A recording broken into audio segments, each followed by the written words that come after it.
राजा रानी ड्रामे की अगली किस्त में आप देखेंगे कि ज़ावियार अब अपने बाप के कातिल के पीछे है और बहुत जल्द इसके हाथ जुनैद के गिरबान तक पहुंच जाएंगे। इस सब में सोनिया कोशिश करती है जुनैद की असलियत रिकॉर्ड करने की, लेकिन जुनैद इसे पकड़ लेता है और ऐसे में सोनिया कुछ भी रिकॉर्ड नहीं कर पाती। इसे लगा था ये सब करके वो ज़ावियार के दिल में अपनी जगह बना सकती है, लेकिन ये सब ना हो सका और ऐसे में ज़ावियार को मिलने के लिए बुलाती है, ये सब बताने के लिए कि मेरे सामने इतराफ़े जुर्म किया है जुनैद ने कि इसने ज़फ़र अंकल का कत्ल किया है, लेकिन इसे पता चल गया था कि मैं रिकॉर्डिंग कर रही थी, इसलिए मुझे धमका कर इसने वो वीडियो डिलीट कर दी। लेकिन मेरे पास जुनैद के कुछ वॉइस मैसेजेस हैं, शायद इससे तुम्हें कुछ मदद मिल सके। ज़ावियार ये देखकर कहता है बहुत अच्छे एविडेंस हैं, लेकिन ये सबूत काफ़ी नहीं होंगे, हमें और सबूत इकट्ठे करने होंगे इसे कटहरे में खड़ा करने के लिए। खैर सोनिया तो सोच में पड़ जाती है कि वो किस तरह ज़ावियार की मदद करे कि ज़ावियार इसका एहसान मंद हो जाए और इसे माफ़ कर दे। इधर अमीरा माँ घर के मुलाजिम से राब्ते में है और जो ही ये लोग घर से निकलते हैं अमीरा माँ ज़ावियार को बताती हैं कि बाबा इस वक्त वहाँ घर पर कोई नहीं, आप चाहें तो अभी जा सकते हैं। ये सुनकर ज़ावियार फ़ौरन कहता है कि अमीरा माँ मैं अभी होकर आता हूँ वहाँ से।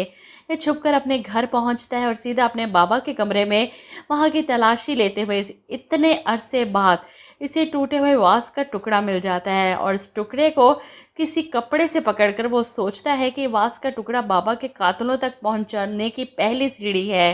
वो इस पर मौजूद फिंगरप्रिंट्स चेक करवाएगा तो जाहिर सी बात है कि जुनैद के ही निकलेंगे क्योंकि ये वास इससे ही टूटा था। इधर आप देखेंगे कि रानी की सालगिरह है और राजा इसे इम्प्रेस करने के लिए अपने घर लेकर आता है, जहाँ पर वो रानी की बर्थडे सेलिब्रेट करने का इंतज़ाम करके बैठा है। ये सब देखकर रानी खुश होती है कि राजा ये सब तुमने मेरे लिए किया। राजा को लगता है ये सब करके वो रानी को अपनी मोहब्बत का यकीन दिला सकता है, लेकिन रानी को खुद भी अंदाज़ा नहीं कि इसके दिल में राजा की जगह कब का ज़ावियार ले चुका है। ऐसे में आप देखेंगे कि रानी राजा के बारे में सोच सोच कर मुस्कुरा रही है कि कितना अच्छा सरप्राइज़ दिया राजा ने, वो वाकई मुझसे मोहब्बत करता है। और मैं एकदम से इसे ज़ावियार याद आ जाता है और वो खुद हैरान होती है राजा को सोचते हुए इसे ज़ावियार की याद क्यों आ रही है।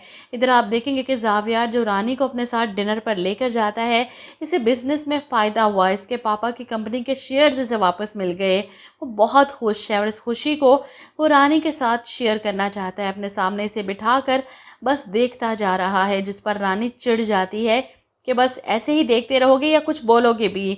ज़ावियार की आंखों में आंसू हैं। वो रानी से कहता है बहुत देर कर दी मैंने, ये जो लम्हे हैं मेरी ज़िंदगी के इतनी बड़ी खुशी के, सोचा किसी अपने के साथ बांट लूं, लेकिन फिर ख्याल आया किसके साथ बांटूं, मेरा तो अपना कोई भी नहीं सिवाय तुम्हारे। वो रो पड़ता है और रानी इसके आंसू ना देख ले इसलिए उठकर वहाँ से चला जाता है। ज़ावियार किस तरह रोने पर रानी के दिल को कुछ होता है कि ज़ावियार का तो वाकई कोई नहीं, इसके अपने भी नहीं, और अगर मैंने भी इसे छोड़ दिया, तलाक ले ली, तो इसके पास क्या बचेगा।